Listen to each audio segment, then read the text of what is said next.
के मिथिला संस्कार पर स्वागत करै छी। अपने सब लग में उपस्थित भेलहुँ हँ पारण के कथा लऽ कऽ। पारण के कथा होइ छै अपना सबके 5टा कथा जितिया में होइए, तऽ अपने सब कथा सुनू आ सब कथा के मनन करू आ सब कथा सुनि कऽ तखन अपने सब एहि बात के निर्णय करू जे जितवाहन कते दयालु छथिन, कते नीक छथिन से सुनू। एकटा देश में एकटा मालिन रहथिन, अहिना जितिया के व्रत केने रहथिन। ओ राजा के माली रहथिन तऽ आब व्रत केने रहथिन। प्रात भेने हुनका पारण दिन केओ भोजन बनाबऽ वाला नहीं रहनि।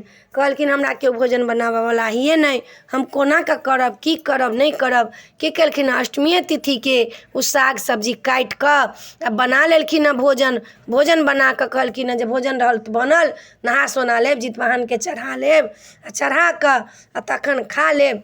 खा कऽ फेर फूल लऽ कऽ माला लऽ कऽ राजा घर पहुँच जायब।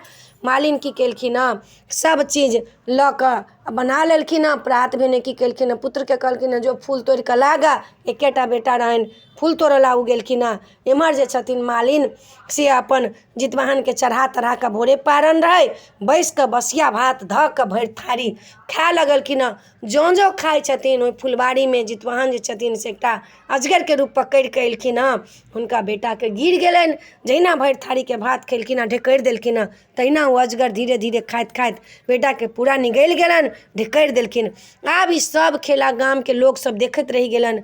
मलिनिया के गेलखिन हँ कहला, गे मालिन तोरा पुत्र के तऽ अजगर निगलि गेलौ। आब मालिन जे छै से बाप रे बाप पिटते कनैत गेलै ओहिठमन, गे दाइ गे हम जितिया के व्रत केने छलियै, हमरा पुत्र के कोना निगलि गेल, कोना हम पुत्र बिनु रहब, हम की करब नहीं करब, कोनो ठेकान नहीं अइ।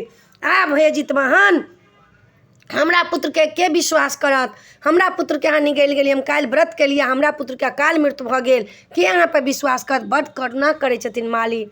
तब आकाशवाणी होइ छै जे तो अष्टमी के व्रत केने छले, अष्टमीए के रात में भोजन बना कऽ रखले, उ तऽ छूत लगलौ, बासी भोजन से तो पारण केले है, ताहि लऽ कऽ तोरा पुत्र के निगलि गेलिए हुआ।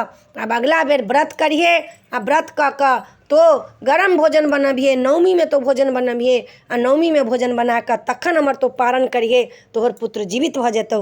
आब मलिनिया के संतोष भेल। मलिनिया साल भरि रास्ता देखलक, अजगर ओहिठमन साल भरि रहे, सब दिन अजगर के देखी आबे, साल भरि रास्ता तकलक।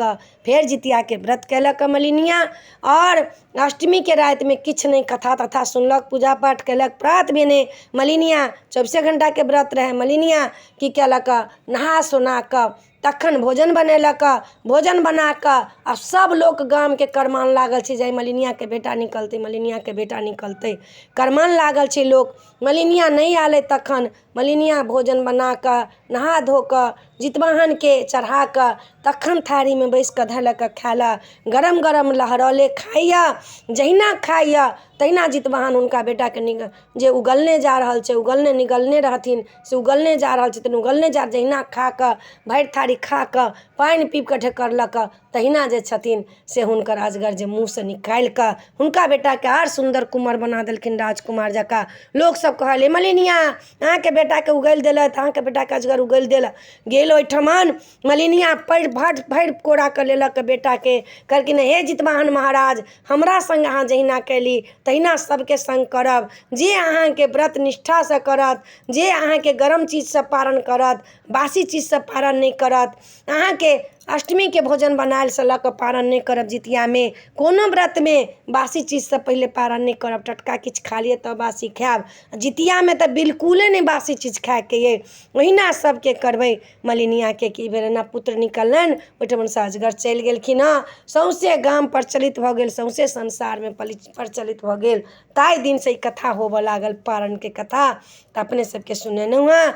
नीक लागत तऽ चैनल के सब्सक्राइब करब, लाइक करब, कहऽ के नहीं बिसरब। अहाँ से बिसरि जाइ छी से नहीं बिसरब। हमरा तऽ जे अबैया से अपने सब लग में कहलहुँ हँ। नीक लागत तऽ जरूर कहब। जय मिथिला, जय माता जी, जय जितवाहन, राधे राधे।